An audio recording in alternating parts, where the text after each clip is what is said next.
大家来先感觉一下孔子是一个什么样的，叫高山仰止，后人对孔子的评价。你看孔子姓什么？孔。姓孔吗？我告诉你们大家，今天课上完之后，千万不能再说孔子姓孔。孔子姓子，然后他的氏是孔，姓氏嘛。孔子是子姓孔氏，孔子是商王朝的后裔，他姓子，孔才是他的氏。名丘，字仲尼，仲尼的仲什么意思啊？老二是吧？孔子爸爸叫叔梁纥，这个后面会细讲。他爸爸很帅。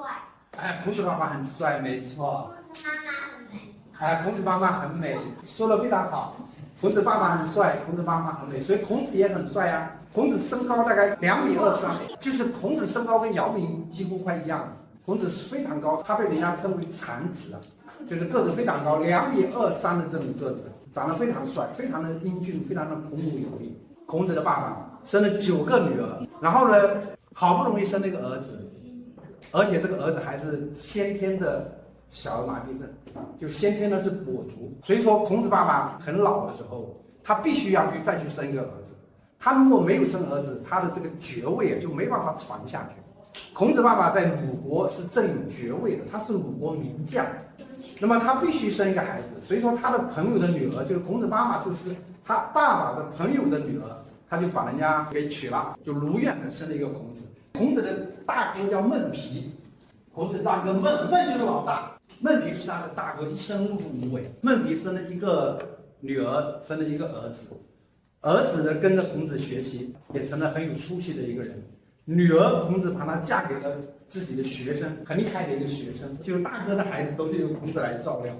然后孔子是老二，他的字是尼，他的名是丘，生于公元前551年，卒于公元前479年，孔子就活了73岁。为什么有一句说法叫做73、84，阎王不请自己去？知道为什么吗？因为孔子死的时候是73岁，孟子死的时候是84岁，就是这两个圣贤啊，他都没有办法过这个73、84。所以说73、84，阎王不请自己去。其实它不是一个规律啊，不是说你73岁都过不去，啊或者84岁过不去，民间有这么一种说法。你看这张图是哪里的图？是不是我们后面的图？这是我一个朋友给我画的。然后呢，高山仰止，我们先来看看诸子语类。诸子语类就是诸子的语录，它里面有记载叫天不生，仲尼，望子无蚕也。这是对孔子的多高的评价！就说如果没有孔子，我们的历史2000多年都跟漫漫的长夜一样，就没有白天，都是黑夜，就是我们人类要点着灯摸着黑往前走。因为有了孔子，我们才迎来了太阳，才有了白天。天不生，仲尼，望子无蚕也。我觉得这句话的作者不知道是谁，不知道是谁说的这句话，但是这句话响彻了几千年的这个时空。这个应该是很多的读书人，就是你真正的了解了孔子，你真正读了孔子的书，你真正读了这个《论语》，读了《易经》，读了《诗经》，读了这些经典，叫孔子，你会佩服得五体投地。所以说，孔子在历史上反对孔子的人是寥寥无几。可以反儒家，历史上有很多人反儒家，但是反儒家的人不反孔子，大家都不反孔子，只是到近代有一些人会反孔子，这是很可笑的。你反孔子是很可笑的，你反孔子就等于说反了自己的文化的祖先。孔子就是我们的文化的祖先，所以说天不生，仲尼，望子无蚕也。大家去感觉一下这句话，这句话对孔子是多么大的一个赞美，是非常大的一个褒扬。然后辜鸿铭，大家知道辜鸿铭是谁吗？辜鸿铭是谁？谁知道？辜鸿铭是晚清，他在张之洞的幕府里面当幕僚，这个人非常厉害。他是什么呢？他是生在南阳，祖籍是我们福建的泉州的南安，他可能祖先就出海了，到南阳橡胶园啊什么的那南阳，他是生在南阳，学在西洋，仕在北洋，就他当官在北洋，在北洋政府时期当官在北洋，然后娶在东洋，他娶了日本老婆。这个人非常厉害，这个人厉害在什么地方呢？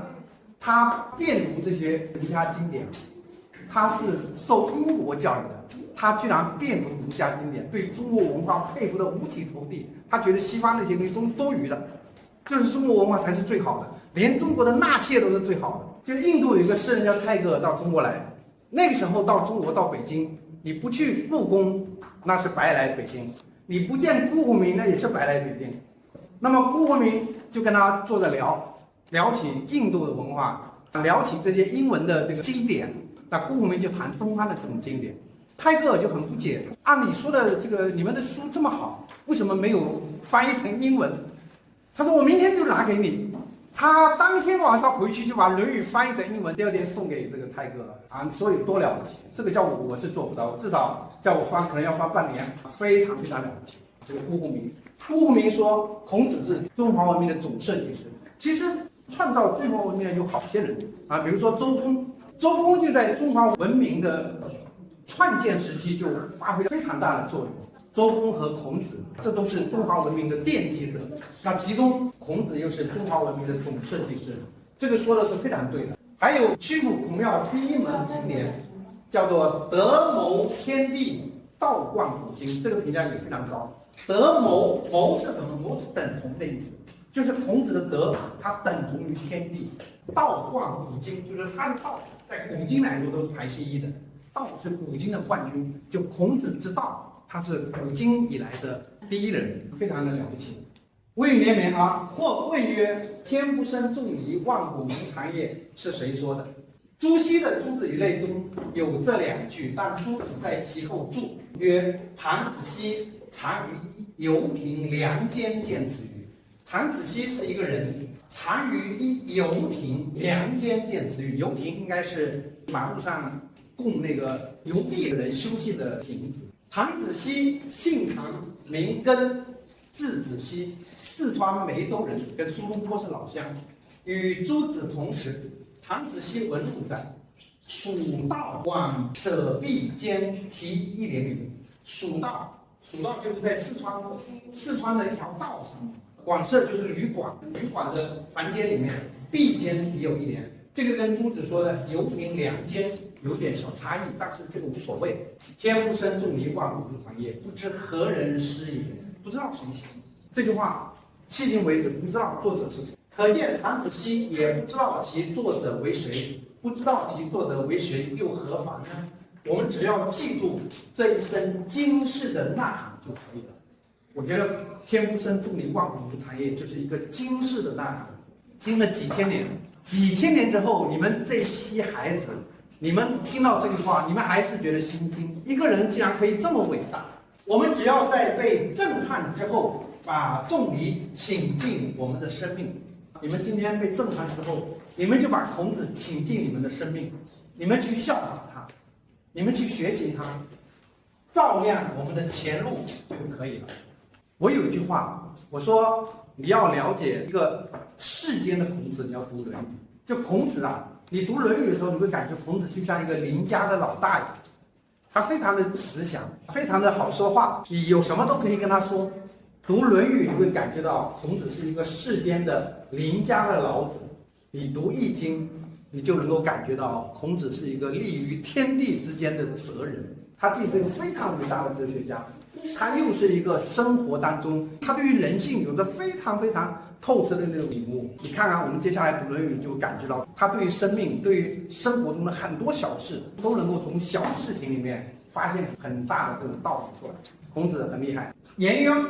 颜回仰之弥高，壮之弥坚，这是孔子最得意的一个学生，就是赞美他的老师。他说是仰之弥高，壮之弥坚，说的是什么呢？说的是仰视之，欲绝其高，就越仰视他，他越高，没完没了，没有顶，没有头，不可及也，就是眼光够不着。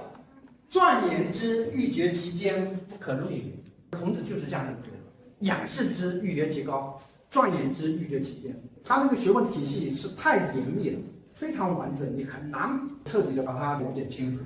子贡说：“譬之宫墙，士之强也，其坚；窥见宫室之好，夫子之强，数仞不得其门而入，不见宗庙之美，百官之富。”这说的是什么呢？就是子贡、颜渊、子贡都是孔子最得意的弟子，他们都是孔门十哲之一。若将人比作四面围墙，子贡说把人比作一个工程，则我之强也，高井极坚，人过之，可一览其功，宫室陈设。就是人如果是一座宫墙，他说我这座宫墙就是高就这么高，就到肩膀这么高，每一个人从我旁边走过去，一看就知道里面是什么。这是子贡谦虚的一种说法。而夫子之强也，高达数仞，很高很高。不得其门而入者，无以见其功。宗庙之壮美，宫殿之富丽连绵。就是子贡，他对孔子也是，子贡谁也瞧不上。大家都知道，子贡是庐山鼻祖，是孔子那个时候的马云，他是最有钱的，他是又当宰相，他又是富豪。他是当宰相的时候当得非常好，他当富豪的时候可以赚很多钱。就他对孔子也是佩服到五体投地。这个孔子的弟子们给孔子守孝，一般是守3年，就是人家是给爸爸妈妈守孝才守3年，那孔子的学生给孔子守孝是守了3年，子贡是守了6年。这个是学生对老师的感情到这种份上，这是非常少见。永诺也是孔子的弟子。圣人之于民，亦类也。出于其类，拔乎其萃。自生民以来，不有胜于孔子者。有个成语叫出类拔萃，会不会知道？就是从这里来的。这个有诺很有意思，这有诺长得跟孔子很像。孔子死了以后，大家就把有诺请过来，现在你来当老师，就是因为弟子们都太怀念老师了，就把有诺请过来当老师。有诺说：“圣人之于民也，亦类也。出于其类，拔乎其萃。”这说的是什么意思呢？有诺曰：“岂为人哉？麒麟之于走兽，凤凰之于飞鸟，泰山之于土丘，河海之于浅沟，亦一类也。”就是麒麟啊，它跟走兽，麒麟是瑞兽，麒麟是非常高级的瑞兽，就麒麟和走兽它都属于兽，是一类的。凤凰跟飞鸟也是一类的。这个泰山跟土丘也是一类的，河海跟浅沟也是一类的。类就是大家都属于这一类，孔子跟我们所有的老百姓跟所有的普通人都属于一类的，但是他拔乎其类。圣人之于民，亦一类也。出于其类，拔乎其萃。萃指的是聚集，就是从这一类人的聚集当中拔出来。自有生民以来，未有胜于孔子。什么叫自有生民以来？就是自有文明以来，自有人以来，自有人类以来，从来没有一个人能够超越孔子。他这个话说的已经是2000多年，2500多年。那么到今天为止，我觉得依然没有人能够超得过孔子。孟子曰：“孔子圣之实德也。”圣之实德，什么叫圣之实德？就圣人当中，孔子是最会随时应变的。孔子是那种能够随着时事的发展而改变的人。我经常给我学易经的学生啊题字，前面是什么意见，然后就随时守正。就随时守正什么意思？就是你要随着时事的发展和变化，你要与时俱进，但是你要守正，你不能够随着时事的变化而变化，你不能够变成趋炎附势。